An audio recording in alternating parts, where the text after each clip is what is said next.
Bonjour ou bonsoir selon l'heure à laquelle tu regardes cette vidéo. Aujourd'hui, je vais vous présenter les avantages et les inconvénients du visa visiteur en Allemagne ou au Canada. Allez, los gehen! J'ai déjà déposé sur la chaîne le flyer de la société FLCS qui vous offre une promotion de cours de langue plus contrat de formation en Allemagne en seulement 1 million de francs CFA. J'explique. Avec 1 million de francs CFA, tu fais tes cours de langue niveau A1, A2, B1 et on te trouve un contrat de formation ici en Allemagne. Si tu veux savoir où se trouve l'information au niveau de ma page, va au niveau de la section communauté. Là-bas, j'ai mis le flyer de la société avec toutes les informations possible que vous pouviez avoir par rapport à la société. Voilà une occasion en or pour vous pour venir en Allemagne avec seulement 1 million de francs CFA. Pour ceux qui ne savent pas où se trouve le flyer sur la chaîne, allez au niveau de la section communauté. Vous allez voir l'image du flyer que j'ai déposé là-bas. Avec seulement 1 million, tu as la possibilité de venir en Allemagne. Et je n'ai plus besoin de vous rappeler quels sont les avantages du contrat de formation ici en Allemagne. Donc les habitants du Cameroun, que tu sois à Douala, Yaoundé, Kousséri, s'il te plaît, si tu peux déménager pour Douala et si tu peux bénéficier de cette promotion offerte par FLCS pour si tu veux bénéficier de cette promotion que l'agence offre pour sa nouvelle filiale de Douala, s'il te plaît, n'hésite pas, car après les prix vont grimper.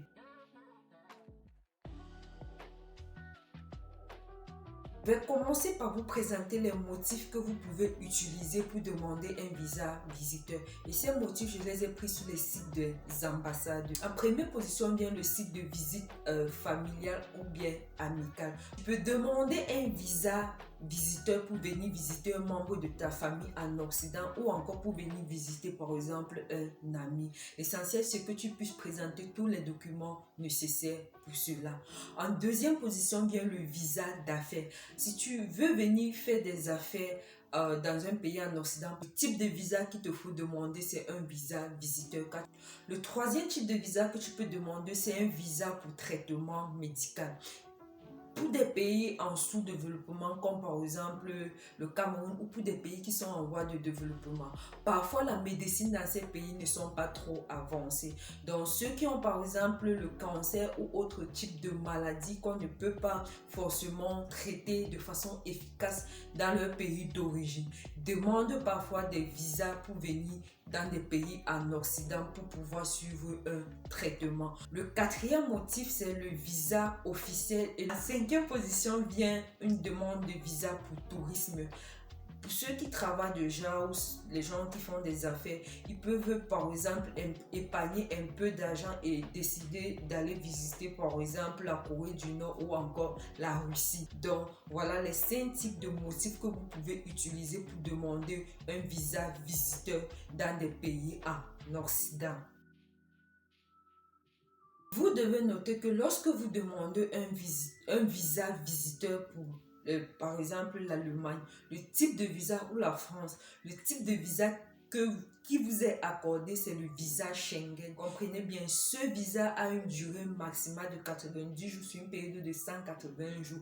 Donc en une année, vous pouvez entrer en Europe plusieurs fois avec ce type de visa. Donc avec ce visa Schengen, vous pouvez par exemple visiter en 90 jours l'Allemagne, la France, la Belgique, la Suisse, l'Italie ou encore le Portugal. Bref, il existe, allez sur internet, regardez les pays de l'espace Schengen. C'est tous ces pays que vous pouvez visiter à l'espace de 90 jours lorsque votre visa vous est accordé. Ce que vous deviez aussi noter, c'est quoi? C'est qu'avec ce type de visa, la loi dit ceci, vous ne pouvez pas exercer un métier sur le territoire. Quand je parle d'exercer un métier, je ne parle pas des hommes d'affaires. Ceux qui ont pris le visa type affaires viennent pour faire des affaires.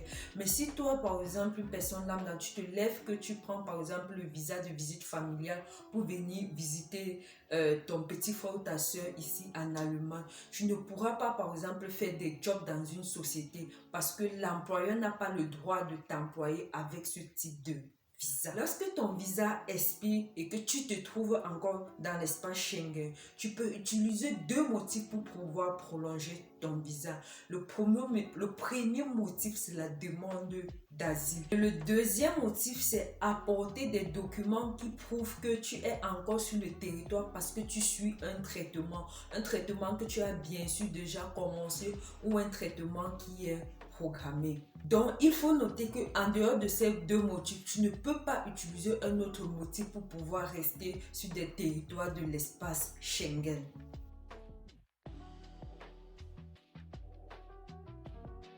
Le visa visiteur pour le Canada, ce que vous devez noter, c'est que depuis début 2024, le gouvernement du Canada essaie de vouloir mettre en place des lois qui vont rendre un peu plus strict l'obtention du visa Canada. Donc, si vous avez l'intention d'utiliser le visa visiteur pour entrer au Canada, s'il vous plaît, pressez-vous pour pouvoir obtenir ce visa cette année. Pourquoi cette année? Parce que je pense que dès que les lois seront votées pour pouvoir mettre en place un certain nombre de restrictions par rapport à ce visa, il serait très difficile d'obtenir ce visa pour le Canada. Pourtant, c'est un visa qui te permet d'entrer au Canada facilement et pouvoir y rester sur le territoire. La limite pour le visa du Canada est parfois indéterminée. Parfois, ça dépend de la durée de ton passeport. Ce n'est pas forcément de 90 jours comme le visa Schengen, ce qui est déjà un avantage pour toi. Si tu veux demander un visa visiteur pour le Canada et que tu as l'intention de rester après sur le territoire, je te conseille d'utiliser un passeport qui a une durée minimale de 1 an et demi. Tu vas savoir pourquoi je dis cela dans la suite de la vidéo. Contrairement aux pays de l'espace Schengen qui ne te laissent pas travailler avec le visa visiteur, ce que toi tu dois noter, c'est quoi? Le Canada, eux, ils te laissent travailler là-bas de façon légale avec le visa visiteur. Ce qui est une chose que je trouve très bien, car tu peux arriver sur le territoire et commencer dès que possible lorsque tu as par exemple trouvé une maison pour pouvoir avoir une adresse à postuler à des emplois. Cet avantage de pouvoir travailler avec le visa visiteur peut te permettre après 1 an de demander la résidence permanente. Et lorsque tu es déjà sur le territoire, tu as un travail, tu payes tes impôts normalement. Ils peuvent facilement t'obtenir cette résidence permanente. Il faut noter que tu peux aussi faire une demande d'asile directement à l'aéroport dès que tu arrives pour pouvoir rester sur le territoire canadien. L'avantage que tu as, c'est que le gouvernement te prend directement en charge. Avant de t'accorder la demande d'asile, ils vont vérifier le motif que tu leur as donné dans ton pays d'origine pour voir si c'est vraiment vrai ce que tu avances. Par exemple, il y a des gens dont dans leur pays, ils sont persécutés à cause de leur opinion politique ou encore les homosexuels. Certains pays en Afrique jusqu'à nos jours n'acceptent pas encore l'homosexualité. Donc lorsque tu as des motifs comme ça et qu'ils vérifient que c'est vrai, ils peuvent t'accorder la demande d'asile. Cependant, tu dois aussi noter que même une fois étant sur le territoire et que le temps est déjà passé, par exemple 2 mois, 3 mois, 6 mois ou plus, tu peux aussi faire une demande d'asile. Mais je trouve que cette fois-là, ça serait un peu délicat. Parce que tu as déjà passé beaucoup de temps sur le territoire et ils peuvent se dire, ok, c'est parce qu'il n'a pas trouvé une autre façon de rester sur le territoire qu'il fait une demande d'asile. Donc le traitement de ton dossier sera un peu plus corsé que lorsque tu fais la demande d'asile depuis l'aéroport. Pour ceux qui savent déjà depuis lorsqu'ils veulent quitter leur pays qu'ils doivent faire une demande d'asile, préparez-vous déjà depuis votre pays pour faire cette demande d'asile. Le motif, vous mettez tout en place pour que lorsqu'ils vérifient votre motif, qu'il n'ait pas de doute. Parce que actuellement, à cause du fait que les statistiques ont montré qu'en 2023, il y a eu beaucoup de demandes d'asile pour le Canada. Ils seront beaucoup plus stricts. Si tu as aimé la vidéo, n'hésite pas de commenter, de liker et de partager pour que cela puisse aider beaucoup de personnes. Allez, rendez-vous à la prochaine vidéo.